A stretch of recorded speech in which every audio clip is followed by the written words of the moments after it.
Hello students, welcome to my new video. Today we will discuss one more question. Question is, among these two, which one is more acidic? One is cyclohexanol. This is very easy question. Cyclohexanol. And second one is phenol. Okay. These two compounds are very common. Okay. तो cyclohexanol एक alcohol है, ये तो alcohol है. Okay ये है आपका phenol. तो कौन ज़्यादा एसिडिक होगा, कैसे देखना है? देखिए, अधिकतर बच्चों को पता है कि अल्कोहल और फिनॉल में फिनॉल जो है आपका क्या रहता है, मोर एसिडिक रहता है. बट रीज़न भी हमने देखना है. यहाँ पे हम कुछ रीजन्स को एक्सप्लेन करेंगे जिससे कि आप डिफरेंट टाइप के क्वेश्चन को सॉल्व कर सकते हैं.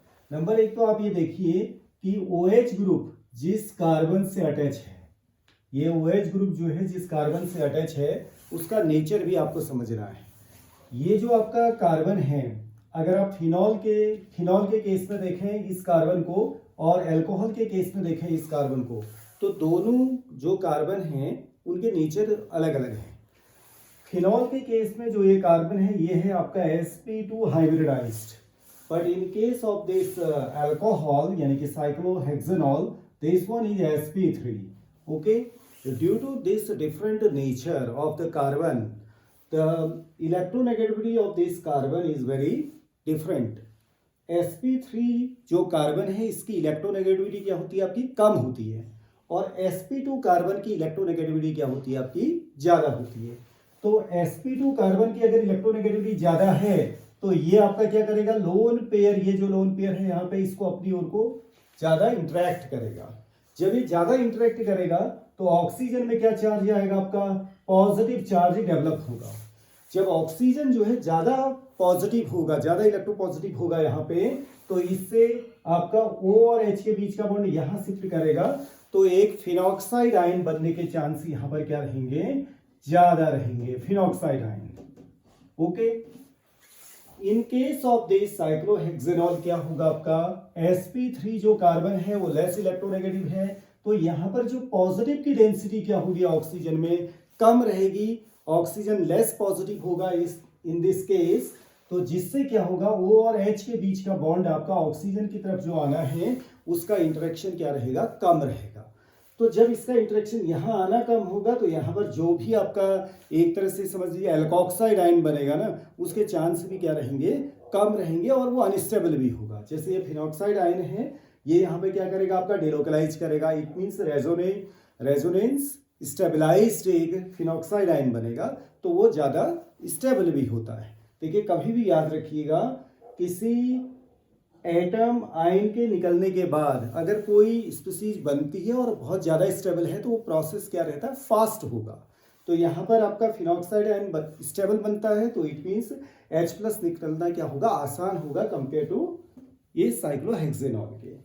तो दूसरे इसके पहलू देखिए, इसका जो pKa होगा और जो इसका pKa होगा, दोनों में भी जो है क्या है, अंतर कैसा है. जो साइक्लोहेक्सेनॉल है, अगर इसकी वैल्यूज को हम चेक करें तो अगर आप इसके डेटा को देखेंगे तो इसका pKa आएगा आपका 16. ओके, इसका साइक्लोहेक्सेनॉल का, और इसका pKa आएगा आपका 9.86. तो जिसका pKa जो है क्या होता है, ज़्यादा होता है, वो क्या रहता है आपका, लेस एसिडिक रहता है. और जिसका pKa जो है आपका कम होगा वो क्या होगा आपका, मोर एसिडिक होगा. तो क्योंकि ये जो pKa वैल्यू है ये जस्ट Ka की क्या होती है आपकी, अपोजिट होती है. ओके, एसिडिटी जो कांस्टेंट होता है. तो अगर इसके हम एसिडिटी कांस्टेंट की बात करें तो इन दोनों में जो एसिडिटी कांस्टेंट है, इसका एसिडिटी कांस्टेंट होता है Ka की वैल्यू जो होती है 1 into 10 to the power, exact data अगर मैं आपको बताऊं 1 इंटू 10 टू द पावर -16 है इसका Ka. ओके, और इसके Ka की अगर बात करते हैं हम तो ये आता है 1.3 इंटू 10 टू द पावर -16. तो दोनों में अगर आप देखें इसकी वैल्यू जो है थोड़ा सा अलग है, ये है -10. ओके, तो आप देखिए Ka ये है आपका, इसका Ka इतना है, ये Ka वैल्यू कम है और इसकी Ka वैल्यू क्या है, ज़्यादा है. pKa कम हो जाएगा और यहाँ pKa क्या होगा आपका ज़्यादा होगा। तो आप देख सकते हैं इसमें डिफरेंस किस तरह से ये आ रहा है। तो एक तो जो एल्कोक्साइड आयन बनेगा वो लेस स्टेबल होगा, यहाँ पे जो फिनॉक्साइड आयन बनेगा वो मोर स्टेबल होगा। अलग अलग रीजन है। OH अटैच विद sp3 होगा तो मोस्ट ऑफ द केसेस वो क्या रहेंगे, आपके अल्कोहल ही होंगे ऐसे, तो वो क्या होते हैं, लेस एसिडिक होते हैं। अगर OH जुड़ा हुआ है इस तरह से sp2 और रिंग है इस तरह से, तो वो तो फिनॉल होगा ही होगा, और फिनॉक्साइड आयन अगर बनता है तो मोर एसिडिक हो जाएगा आपका।